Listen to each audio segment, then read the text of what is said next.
All right, 7:32. So let's start this. Welcome to the Gospel of Two Wheels, number 56, where we are doing a Q&A session. As always, hit me up, shoot me questions here right on the Facebook's lives, and but I'm going to start with questions that people posted early. When I do these Q&As, I'm going to try to do this before and try to get like more questions printed out so I can kind of roll through. We are going to start. Javier, ¿qué pasó? Bryce Davis, nice. Yes, coffee, Shoning, it's so good, dude. All right. So, let's start with Todd York. Todd, are you watching? Let me know if you're watching. I didn't see your name. Anyway, Todd York says, this dovetails perfectly into what I was saying before. What's your preferred source of fuel? Let me start over. What is your preferred source to fuel yourself during long races / events like the Death March? I always rely on peanut butter and jelly sandwiches and, of course, water with electrolytes. So that is an awesome question. I would say that, first of all, definitely water. I don't really like Gatorade and like sweet things. I have some pretty good stuff that is... it's just electrolyte. It doesn't really taste. It's just anyway, it's clear. It's got a ton of electrolytes in it. I put that in there for races. Not so much for the Death March because I'm eating enough stuff that it doesn't seem to matter. So definitely water. Lots and lots and lots of it, if at all possible. And then for food, so here's a story. No joke. I have always kind of been of the belief that just whatever you can fit in your mouth, especially on a big, long, gnarly day or multiple days or something like that, it is whatever you can eat is good. I still believe that a lot, but here's the deal. On the Death March this year, I'm going to do a video on YouTube about this later, kind of promoting Kate's, but our first stop, we stopped at the Taylor Park Trading Post, and we all kind of bought just stuff, and, you know, candy bars and whatever. Anyway, and then Eric Hahn, our super buddy, showed up with his truck full of goodies with donuts, and it was awesome, right? It was glorious. It was 9:30 in the morning. It was awesome. Ate all that stuff, rode Timberline Trail. Felt fine, like, whatever. I mean, Timberline's hard and tough and got tired by the end of it and hands hurt and all that. But after that, we met at Star Trail at the beginning for our next little refuel / hangout food session. And Kate had sponsored us by giving us like 12 bars for the thing, and so I grabbed one and ate it, drank a bunch of water. I did have a peanut butter jelly sandwich also, but then I rode Star Trail probably better than I ever have, at least sections of it. I rode super clean, where I have struggled in the past, and I felt great. Like coming up to the top of it, I felt good. I kind of didn't think about it right at the time, but later as the day went on, I was like, wait a second, I felt really good after eating that Kate's bar and the peanut butter and jelly, and not like, basically not a whole bunch of sugar and a bunch of processed junk. And so I really truly believe that my old man body here was much, much happier eating that Kate's Real Food bars, because what's in there is all organic and blah. Anyway, you can go on and on about that stuff, but basically it doesn't have a bunch of processed stuff, and it doesn't have a bunch of like gnarly sugar. And the gnarly sugar might help like energy short term, but it crash afterwards. So like from now on, like go-to is going to be Kate's Real Food bars. Yeah, I do sell them. We don't make any money. Even the guys know, come on, really? On a $3 bar, it's not like I'm making a bunch of money. So I really like them 100%. I'm a big fan. Like I said, we're a dealer. Nate said, you read Too Fast from Tulsa. He talks super slow when he says oil. He pronounces it oil. That's awesome, Nate. Chad Duran, Jeff Barlow, Mitch Sheets, what's happening, guys? So yeah, Kate's Real Food and water.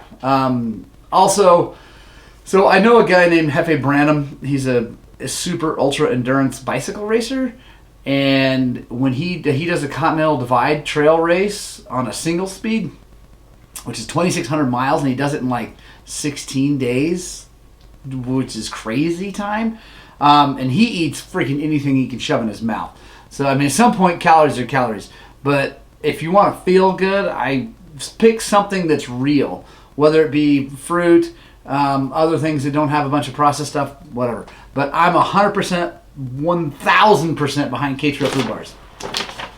All right, Wes Dietz, I know you're here. This is I think my favorite question. You're given a KTM, Yamaha, and a Honda. You must rebuild one, keep one forever, and abandon one on the trail. So I'm gonna go. This is such a good question. Like, seriously, that is phenomenal. You can take this a lot of ways, like which KTM, which Yamaha. So what I'm gonna do is I'm gonna go with those 3 bikes of the ones that I actually personally own. So the KTM is the 250 XCW. The Yamaha's I'm gonna go with the YZ250, my favorite Yamaha, and then the Honda XR650. And this is an easy question for me to answer. So, because I've done all this, right? Well, anyway, I haven't left one on the trail. Keep one forever, Honda XR650. I will never sell that bike. I sold it once. I will never sell it again. No matter how broken it gets, no matter how run down it gets, no matter how little I ride it, I will keep my XR650 until the day I die. Mark my words. I will pass it on to my children, all that stuff. I love that motorcycle. CRF's different story, but I'm going with, because Wes isn't here to talk to me through what exactly he meant. So XR650 I keep forever. Rebuild one and abandon one on the trail. That is really tough because I love my Yamaha YZ250, but I also really love my KTM 250. I'm going to go based on just out of the box. Like, you pull not the way they're set up now, because both of them are set up really, really, really well, and it's really hard to choose. And because of my hip, I'm going to obviously lean towards the one with electric start. But all those things out, taking stock bikes out of the box. I'm going to rebuild the Yamaha, and I'm going to walk away from the KTM. Partially because I like to just be contrary, and I know a ton of people ride KTMs. Also, a lot of that has to do with the fact that the Yamaha has been the same forever, and the reason it's the same forever is it's just really freaking good.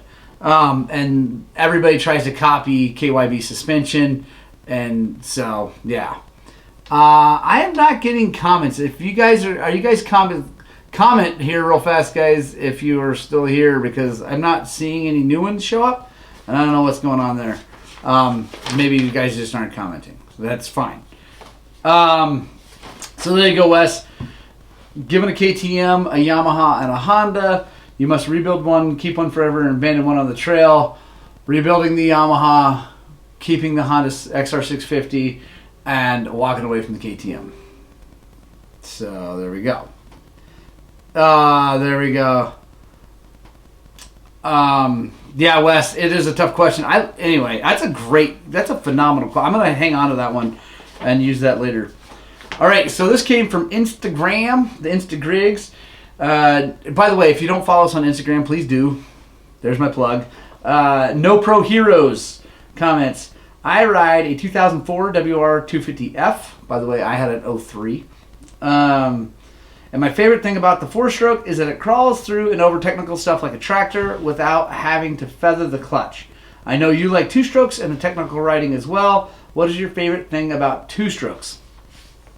Couple things. First of all, your WR250F is one of the most durable 4-strokes ever built. So, Joel Reedy, Chris Drake, Emily Raffaele, Justin Monroe. So, that WR250 is not going to fall into the category I'm going to mention about maintenance. Well, it takes maintenance, but it's not nearly as fragile as a lot of 4-strokes. So, I love them. I love WR250s, really, and WR450s. But here, let me go over the things I love about 2-strokes. First of all, lighter. Especially than your WR. The newer, like KTM 4-strokes and stuff like that, are getting really, really light and real comparable to the 2-stroke. But in general, the 2-stroke is lighter.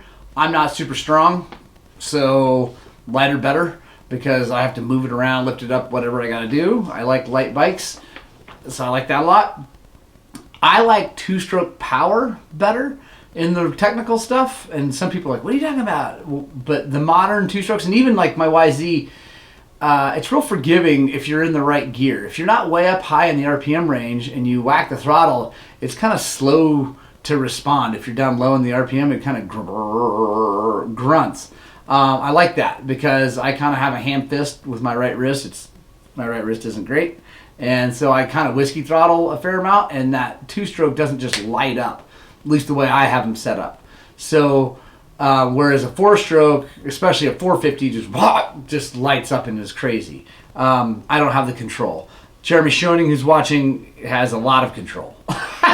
And he can, anyway, he can control a 500 like nothing. So, Mitch Sheets, yes, see, like I said, the 350 weighs as much as a 300 for sure. But here is the thing about two strokes as far as like on a scale. Even if you like I said, you take them both on the scale, they're exact same weight with gas and everything. I mean, identical. The two stroke is going to feel way lighter when you're trying to change its direction. Like, so put input into it and, right, left, stop, whatever. Because there's less stuff spinning around in the motor, creating a gyroscopic effect that then makes it harder to move the bike. If you want to, an example of this, you can take a bicycle wheel and hold it out in front of you and have someone spin it really fast, and you try to move it. The bigger, heavier, and faster that bicycle wheel is spinning, the harder it is to input it, right? So because the two-stroke just has a piston and a connecting rod and a crankshaft jumping up and down, and now with the new KTM, it's got a counterbalancer, which adds flywheel weight and does other things. But because they have that, whereas a four-stroke has cams, valves, piston, timing chain, all that stuff, it feels lighter to ride a two-stroke, even if they are the exact same weight. Yes, Chris Drake, I completely agree. Premix gas and kick ass. So, the other thing I like about two strokes is the lack of necessary maintenance. So, they all require pistons at about the same amount of time. Arguably, the four strokes seem to go longer. As far if you take them apart, they look good for longer. But I just took apart a 350 KTM and it was worn out. So I don't know how many hours are on it, but it doesn't matter. It's worn out just like anything else would be. So I like maintenance on a two-stroke way better because putting a piston in the top end of a two-stroke doesn't take very long. It's super simple. Most people can do it with the tools they have at home. It's easy and it's relatively cheap. The pistons are cheaper, gaskets are cheaper. There's to do it right, there's less parts because to do a top end right on a four-stroke, you're going to put valves in it, cam chain, timing chain tensioner, all those things. So I like the maintenance on a two-stroke better. And I just, honestly, I smile more when I ride my two-stroke. I love the 450 out in the desert. It's really fun. And, I mean, you guys watch some of my videos. You hear me hooting and hollering and having fun, wheeling down things. Not long wheelies because I'm not good at that. But, I just have more fun on two-stroke. Matt Andreas says 450s feel planned to the ground, but I like it. Yeah, 100%. So that's why a lot of desert racers out in California and stuff like that are still riding four strokes because they feel grounded. They don't deflect and bounce and stuff like that. And that is a very, very good thing when you're going fast. So there you go. No Pro Heroes also said, care to share and talk about one of your best no pro moments, anything recent. And so I'm just going to guess that means like me being a moron and making mistakes because I don't really know. Hey, John McDaniel, Ryan Chamberlain, what's happening? Yeah, Wes, for sure. Adjusting valves, it's just one more thing that you have to do. It's not that big a deal, but especially I do it for a living all the time. I got all the tools, but I don't want to do it on my bike. I don't mind doing it for friends and for customers. It's fun, it's actually one of the jobs I enjoy doing because I can really make a difference in the way the bike runs by getting that right. But on my stuff. I just want to ride it. So no pro moments. Actually, the most recent no pro moments was towards the end of the Death March. So I had a brilliant beginning to the Death March, and I rode really well. I had a couple tip overs, but nothing big. I rode great. I mean, for me, I was really, really happy with the way I was riding. And then I started getting tired, and then I started falling down, and I fell down so much. It was so frustrating, and it drove me nuts, honestly. So I was laughing though because it didn't get hurt, nothing. It was fine. I wasn't high speed or anything like that, but oh my gosh, it was nonstop. And if you watch some of my recent YouTube videos, well, my 1,000 subscriber celebration is just me crashing. And the last ones of those, well, the very last one was the head-on, but the ones right before that were all during the Death March. Enduro Ranch. Here, this is another great question. Also, keep hitting me up with questions, guys, online. I don't know. It's not coming through as fast. I hope the live thing's going. Let me know. Hopefully everything's good. I don't see any complaints. Enduro Ranch on Instagram says, what is the most far-fetched rationale you have ever heard for someone having a bad riding day? That is a great question, and I don't have a specific one, but I would say the most far-fetched is when people start blaming their motorcycles. Their parts on their motorcycles. It's absolutely hilarious to me. Mainly because I have ridden with so many people who are so much better riders than me on absolute junk equipment, like worn out tires, blown fork seals, blown shock seals, half-worn brakes, missing levers. I mean, I've ridden with these dudes that it's crazy how fast they go, and clean and smooth on what everybody else would consider junk equipment. And so I laugh really hard, and I try to just do it inside when we pull up to a stop and someone's maybe a little bit late. First of all, let me start with this. If we're riding and you pull up and I got my helmet off or whatever, I don't care. I don't care how long it took you to get there, unless we're in a hurry for the Death March or something like that. I don't care how long it takes you to get there. And when I'm the guy pulling up late, I hope you don't care. It took me a while to get there, because it's all about fun, right? But it makes me laugh if I am out front and I'm hanging out, and then someone pulls up and they're behind the schedule, whatever, and they pull their helmet off, and oh man, this tire feels like, and they get off and they're clicking on suspension clickers and changing tire pressures and all this stuff, and I'm like, oh, you've got to be kidding me. So that just cracks me up, right? Matt, sorry, I'm reading comments. Matt Andres says, wait if, I don't know, I'm guessing you accidentally hit the button. So yeah, it absolutely is hilarious when people start blaming their equipment. And then I look over at this dude who got to the intersection minutes before me on a 96 KX 125 with bald tires and 16 pounds in each tire. So yeah, that's my most far-fetched, and it happens all the time. We all know. We all know that. And let's be honest, I blamed that stuff before too, when I couldn't figure out what was going on, and really it's just me. Paul Cates, when are you coming back to race another District 37 race? It's going to be a while, because normally I just do one a year, the one in January. I will not be doing that this year because I will have a new hip, a new cadera for all you Spanish speakers. So yeah, I'm getting a new cadera on November 27th. So think good thoughts, send me prayers on that day if you could. It's the day before Thanksgiving. That would be awesome. So it will probably, it's probably going to be, who knows? I don't know, maybe I'll make it to one. Hopefully when I get this hip fixed, I'm going to be way more stoked about racing and doing lots of other things. And competing because, it's driving me nuts. So I don't love my hip. Daniel Hatton asked roll on or spray for deodorant. Spray, 100%, just easier.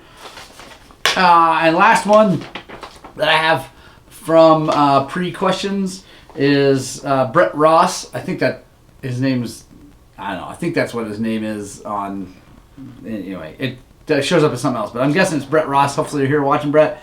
How often do people come in asking for directions? I'm guessing you mean to go riding, and that is all the time. Like daily, especially during the riding season, summer. Hey, Matt Dam, Aleph, what's happening, guys?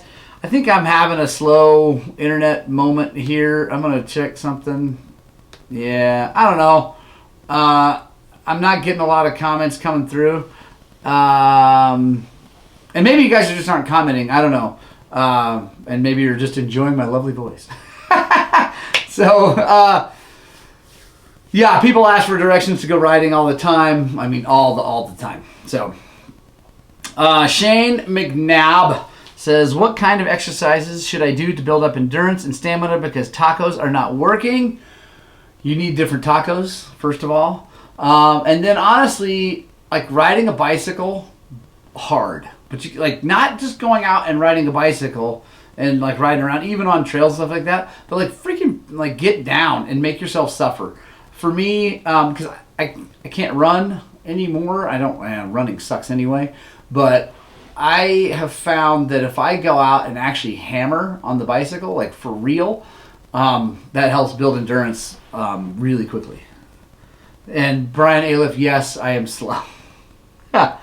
Matt, you're driving to school and watching. That's awesome. I don't support that, but I kind of support that. That's funny. Let's see. Any other questions? Q&A. News. Sorry, I didn't do that before. Conditions report. It's awesome. It's dry, but weather is really good. High is like low 80s, so it's really nice outside. It's 50 degrees in the morning. Early, so if you get out early, it's really, really nice out in the desert right now.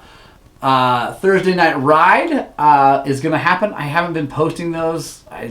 Anyway, lots going on trying to get things done. But Thursday night ride, yes, 100% is happening. We are going to Peach Valley, and I don't know what we're going to do. We're going to do something fun. So, maybe go do all the hard stuff. Maybe try to do all the hard stuff like up Horse Trail, up Black Ridge, things like that. So should be fun.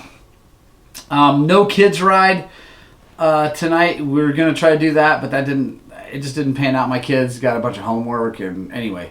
So, but I am riding with my boys on Sunday. So I'm not making a big event, but if you guys hit me up on Messenger or whatever, if you want to ride with us on Sunday, we are definitely going to be riding. We're going to go out after church, so probably 11, 12, something like that. That should be fun. Emily Raffaele, doing the snake bite enduro. Anyone? Yes, I will be racing the snake bite because it is close and I really want to support the Booklift Rattlers. So it's up in Grand Junction. It is the weekend of the 12th and 13th of October. I will be there Sunday. I'm not going to be there Saturday because it's I gotta work, and like I said, my kids won't be there. They're going to Denver with my wife to see cousins and things like that. So my boys won't be racing, but I will be racing the Snakebite Enduro. So come on out and say hi. It's gonna be fun. Emily says tons of washes, so many washes. Yeah, it's lots of washes, lots of fast. I think I'll race the 450 because it is definitely a desert race. I don't know. It's tight. I don't know. We'll see. Shane McNabb, the weather is perfect for riding. I mean, seriously, it's perfect. It's really, really good. Like I said, it's 50 degrees. Like this morning at 5:30, it was 50 degrees, and then it's supposed to get up to like 81, 82, which is still, it was a lot cooler. It was like 10 degrees cooler last week. So, but fall is here. The leaves are starting to change. So if you guys are from out of state or out of town, whatever, and you want to get up in the mountains to see fall colors, it's starting to happen right now. So make your plans. All the high passes and stuff like that are in great shape, and the aspens are going to start turning and being really, really, really pretty here soon. I was just in Telluride yesterday delivering a bike and started to see the first fall colors. It's awesome. Fall is my favorite time of year to ride, by the way, if anyone cares. Let's see. All right. Yeah, I think that's all the questions I have. Any other questions, guys? We're bumping up against 8 o'clock. I got a boogie on time today because I have a mountain of work to do, prepping bikes for the Pajarito race. Quick thing about the Pajarito race, if you're thinking about it, if you like mountain races, if you like being in black dirt with roots and rocks and super steep uphills, super steep downhills, things like that, Pajarito race for Weeby Racing is phenomenal. I raced it last year, got my butt kicked. That's part of why I'm not going, is I just am not up to speed with all my ailment issues. So, and it's just no fun to go get beat up on and hurt. So, but yeah, Pajarito, I 100% support going to Pajarito with Weeby Racing. I think it's the best. I think it's the best race of the season. Like for sure. Yeah. Emily, yes, you have a great day and great weekend. Also, Emily, are you going to Pajarito? I hope if you do, good luck. Go fast. Yeah. I'm going to head out, guys. I know it's a little bit before 8, but like I said, tons of work to do. Thank you guys so much for joining in. I really appreciate it. Thanks for all the questions. I don't know what we're doing next week for the gospel. I got to talk to my friends. We're hopefully going to get the guys on to talk about livestock. The guy that actually manages thousands of cattle and things like that. So I think that's going to be awesome. He's a good old cowboy, super good dude. He's definitely on our side. As far as like trail use and things like that. So anyway, guys, thank you so much. I really appreciate you watching. It's a beautiful day here in Western Colorado. I hope you guys get out, spread the gospel of two wheels, spread happiness, joy, love, peace in the world, and definitely, no matter what you do, make sure you find some time to ride your dirt bikes!